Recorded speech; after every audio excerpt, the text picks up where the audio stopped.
Salam dəyərli müəllimlər, hər vaxtınız xeyir olsun. Bizim bugünkü mövzu izahımız Karol Dweck'in düşüncə tərzi nəzəriyyəsidir. Adından göründüyü kimi düşüncə tərzi nəzəriyyəsi, yəni insanların düşüncəsi ilə bağlıdır və bizə belə bir burada ifadə var. Deyir, düşünürsən ki, bunu bacararsan, haqlısan və düşünürsən ki, bunu bacarmarsan, yenə haqlısan. Bu nə deməkdir? Yəni biz belə deyək, öz potensialımızı müəyyən qədər bilirik və biz desək ki, mən bunu bacarmaram, həqiqətən də bunu bacarmırıq.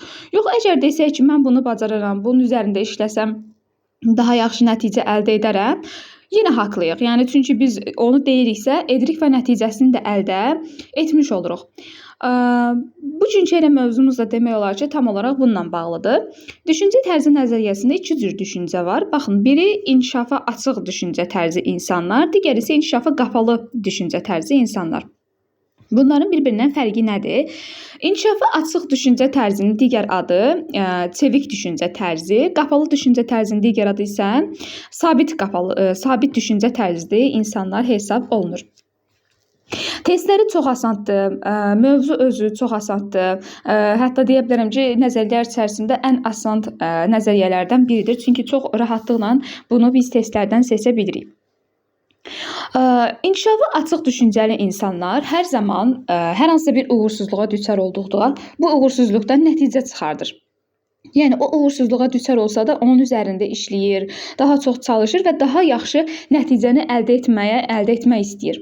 Amma qapalı düşüncə tərzinə sahib olan insanlar isə bir dəfə tutaq ki, adi bir məsələdir. Bu məsələni həll edirəm, yolunu tapa bilmirəm. Nə edirəmsə cavab ala bilmirəm. Və İnkişafa açıq düşüncəli insan nə edəcək? Deyəcək ki, yox, mən bunun üzərində çalışacağam, lap axşama kimi də olsa oturacağam, bu məsələni həll edəcəm ki, bunun yolunu tapım. Amma qapalı düşüncə tərzinə sahib olanlar isə məsələni həll elədi, gördü ki, həll eləyə bilmir, nə deyəcək? Deyəcək ki, mənlik deyil, mən bunu həll eləyə bilmirəm. Bu mənlik deyil, mən riyaziyyat ümumiyyətini oxuya bilmirəm, nə isə öyrənə bilmirəm. Yəni bu kimi ifadələrdən istifadə edir. Daha onun üzərində çalışıb o nəticəni əldə etməyəcək. Yəni qapalı düşüncə tərzinə sahib insanlar bir növdə tənbəl insanlar hesab olunurlar. Qapalı düşüncəyə sahib olan insanlar eyni zamanda hər hansısa bir səhvlər edən zaman oradan nəticə çıxartmırlar. Kimsə onlara hər hansısa bir rəy verən zaman həmin rəyi qəbul etmirlər. Yəni düşünürlər ki, mən özüm haqqında daha çox bilirəm. Kimsə mənim potensialımı bilə bilməz. Öz üzərimdən nümunə çəkim. Mən riyaziyyat hazırlığına gedəndə, MİQ-ə hazırlaşanda həmin vaxtı riyaziyyatı mən bilmirdim. Çox zəif idim riyaziyyatdan. Ümumiyyətlə belə imtahanda yazacaq qədər səviyyədə deyildim də. Sadəcə müəyyən qədər daha sadə bir şeylər bilirdim. Və mən müəllimin yanına gedəndə dedim ki, mən bilmirəm də, mən heç nə bilmirəm bu riyaziyyatdan, mən öyrənə bilmirəm, dedi, öyrənəcəksən.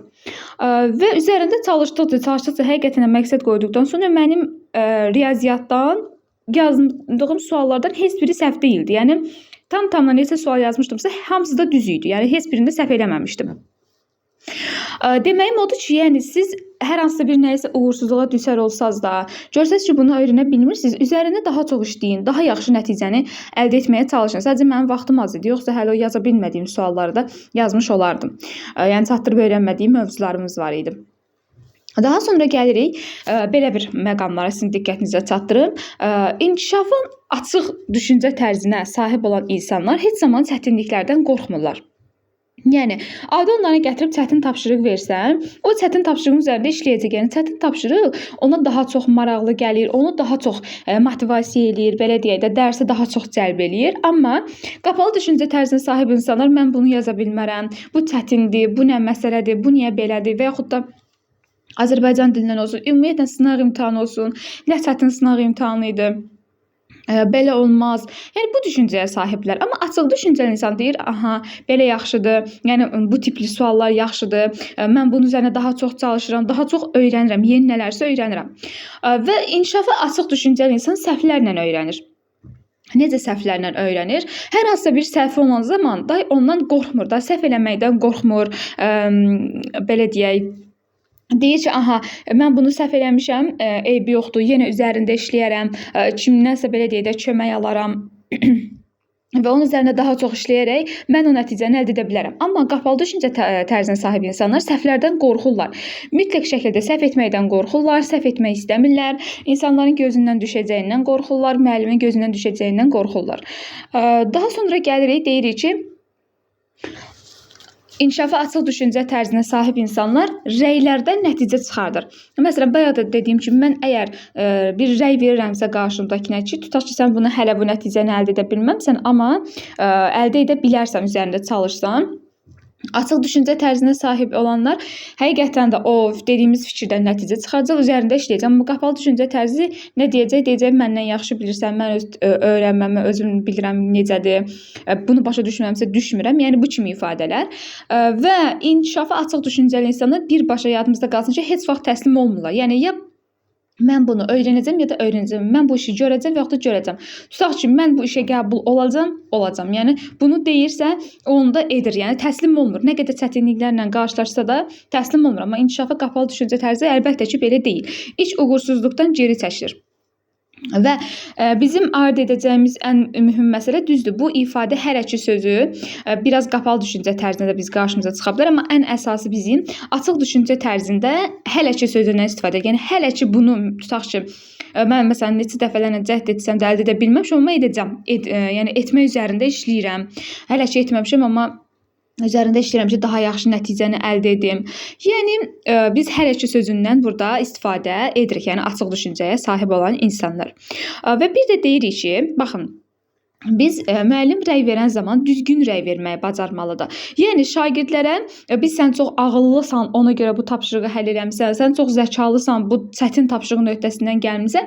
Belə yox, sən çalışqansan, sən məsuliyyətlisən, sən dərslərinə hər zaman hazır gəlirsən. Yəni bu kimi və belə də davam et. Məsələn, çalışqansan, belə də davam et, zəkalısan demirik təbii ki. Məsələn, desək ki, biz şagirdə desək sən zəkalısan, artıq avtomatik olaraq səhv etməkdən qorxacaq.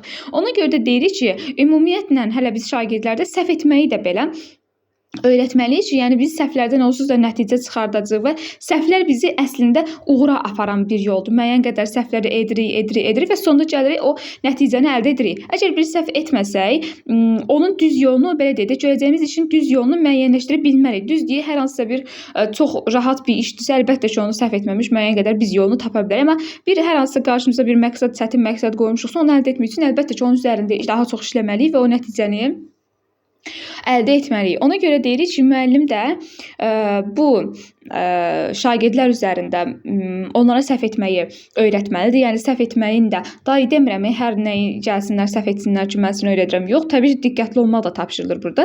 Amma yəni uşaqlara baş salmaq lazımdır ki, bu bizi səhv əslində etməmiz bizi uğura aparır. Daha sonra, yəni bir də vurğulayım ki, açıq düşüncə tərzinə sahib insanlar çevik düşüncəli insanlardır. Qapalı düşüncəyə sahib olanlar isə sabit düşüncə tərzinə malik olan insanlardır və biz rəy verən zamanda bir müəllim olaraq şagirdin ağıllı olduğunu, zəkalı olduğunu yox, onun çalışqan olduğunu, məsuliyyətli olduğunu hər zaman qeyd edirik və belə də davam etməyini hər zaman vurğuluyuruq. Daha sonra burada bizim bir təcrübə aparılmasından danışır Karol Dweck'in.